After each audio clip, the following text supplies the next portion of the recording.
Hi, and welcome to the show. Subscribe at kevinmd.com/podcast. Today, we welcome Roxanne Almas. She's a developmental behavioral pediatrician. Today's Kevin MD article is The Making of a Rested Healer. So let's start by briefly sharing your story and then talking about why you decided to write this article on Kevin MD.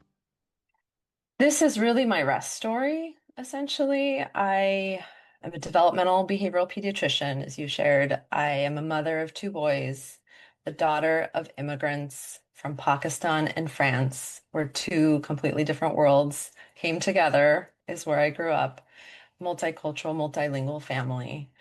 Within that family, I was also coming across the challenges of immigrant parents trying to navigate pediatric care for one of their kids, my sibling with developmental disabilities, mental health challenges. And so seeing that was kind of eye-opening. It allowed me to become someone extremely perceptive with my environment, sensitive to my environment. I was the eldest daughter. I know you've had Dr. Jesse Hmm. Mahoney on talking about the eldest daughter. Yep.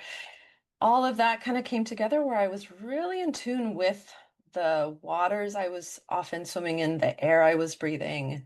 And it really encouraged me to often see how I could make a difference in the spaces I was in. And so medicine became important for me. And I saw it as kind of a calling, wanting to support other families navigating through similar things as my parents did.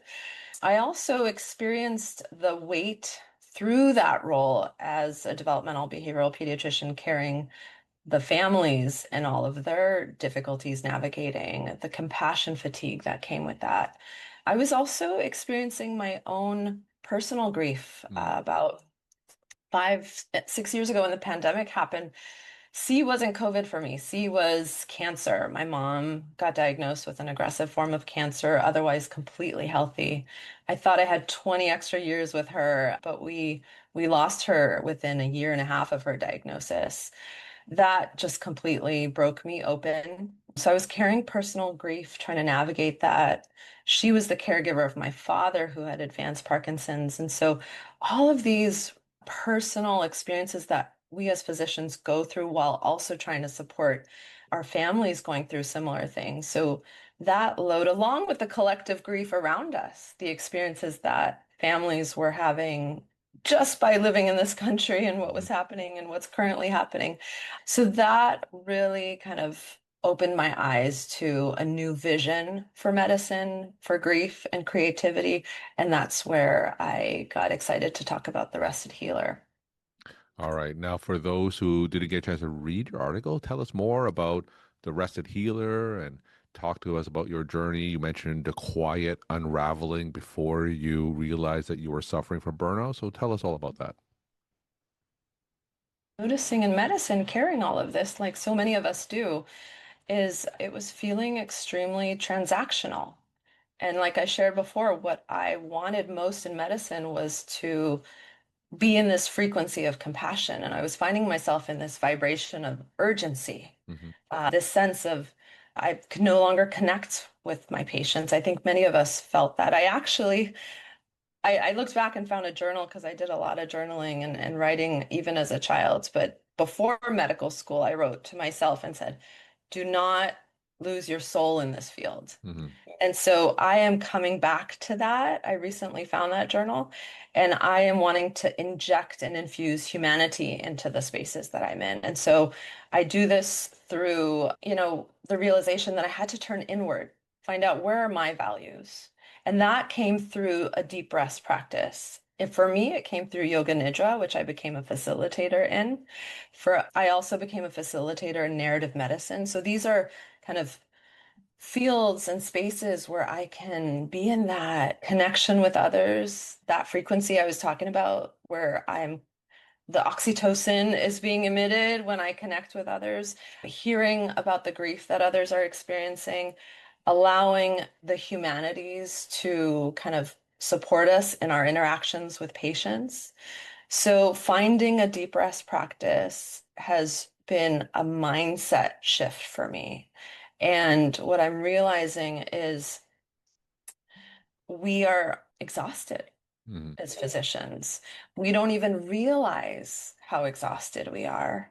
And so, one of the things I want to contribute, I guess you can say, to medicine and in this mindset shift is allowing physicians to recognize what their narrative is around rest.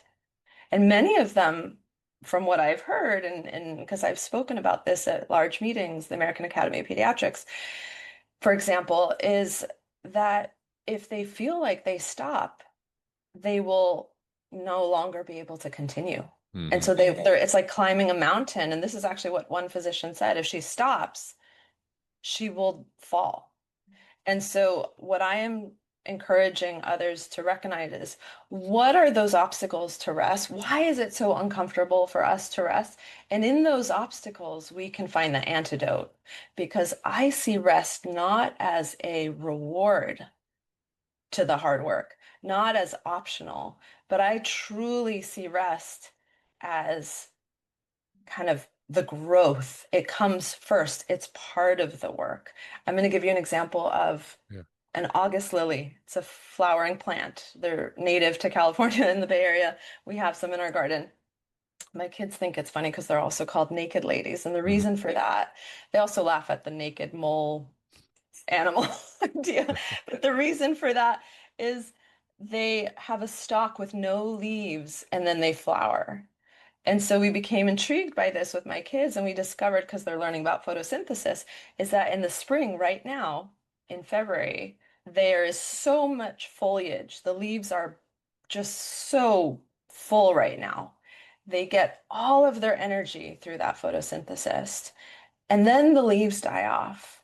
And all that energy is stored deep into the bulb and the root of that plant.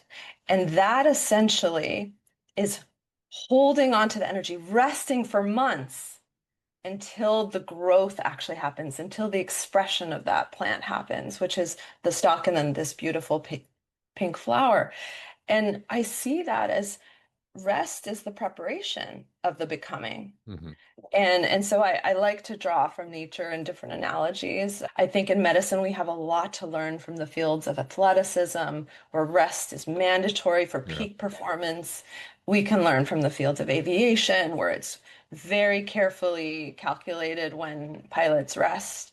And so why are we uncomfortable? What are the contracts that we are holding on to, potentially with these are like ancestral contracts for many people. Resting could have been jeopardizing to people if they rested.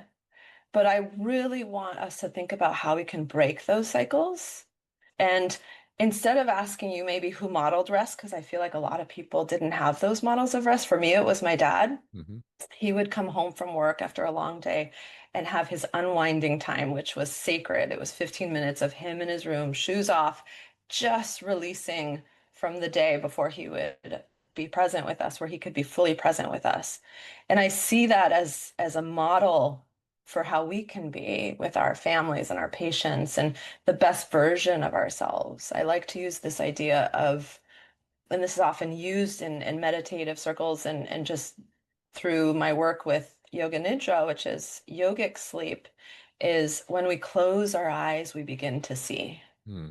We become more clear about what our values are. And when we become more clear about our values, it's much easier to be present with others. It's much easier to interact with the forces and the leaders within our organizations. When they ask us to do things, we have a much better sense of when we put our boundaries and when we say no and when we say yes.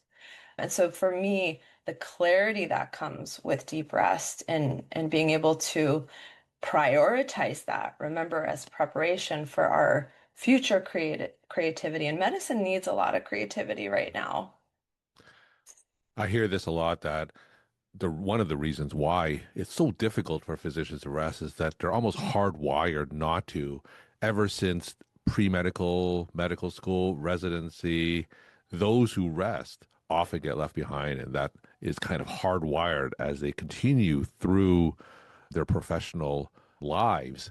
And you gave that analogy of that physician who felt that if she rested, she would fall off the mountain, right?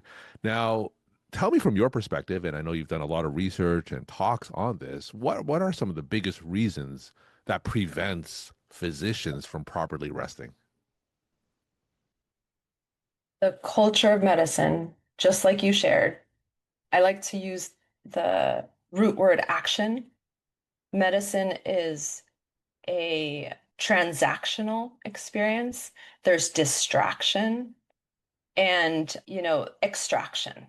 Those are the words I love because it's like action and rest are interesting words that I don't think are opposing words. I think you can reach action with better rest. Hmm. But I recognize that medicine requires us to push through everything. It requires us to push through our maternity leaves. It requires us to push through parenting, to push through perimenopause, menopause, to push through grief when we have lost someone so important with our lives. We're supposed to return back or even our patients. There's very little processing that goes Hmm. with that. And so the culture of medicine is one that requires us to constantly push through. There aren't moments of pause. I want to give the example a little off topic, but Bad Bunny, I don't know if anyone watched the Hmm. Grammys. I think the music industry is also one that pushes through, and you can even argue society is a grind culture that pushes through. But there was a moment there, I don't know if you saw this, Kevin, where Bad Bunny sat right when he was called up on stage because he won the award, that vibration of urgency where everyone just immediately goes up, he sat in that moment. He took it in. He honored where he came and all that hard work it took for him to go there. And so I bring that up only to recognize once we taste the experience of deep rest, whether it's journaling or meditation or micro moments within the day where we just become more expansive, we become more and more able to respond versus react. And Hmm. I feel that medicine really attracts people who are very much type A, loves the use of their left brain. But when we can kind of shift a little bit and recognize we have this whole other part of our brain, which is the right brain, which wants to enjoy and play and find joy in the moment and connection and be expansive, we actually are better physicians Hmm. for our patients and for ourselves. But that does require us to take a look inward and to ask ourselves, what is it we want out of this field rather than to just go with the motions, if that makes sense. So, what are some of the first steps for a lot of these physicians? Like you said, type A has a lot of programming against rest. How can we start to value rest in these physicians? What are some first steps that they can do?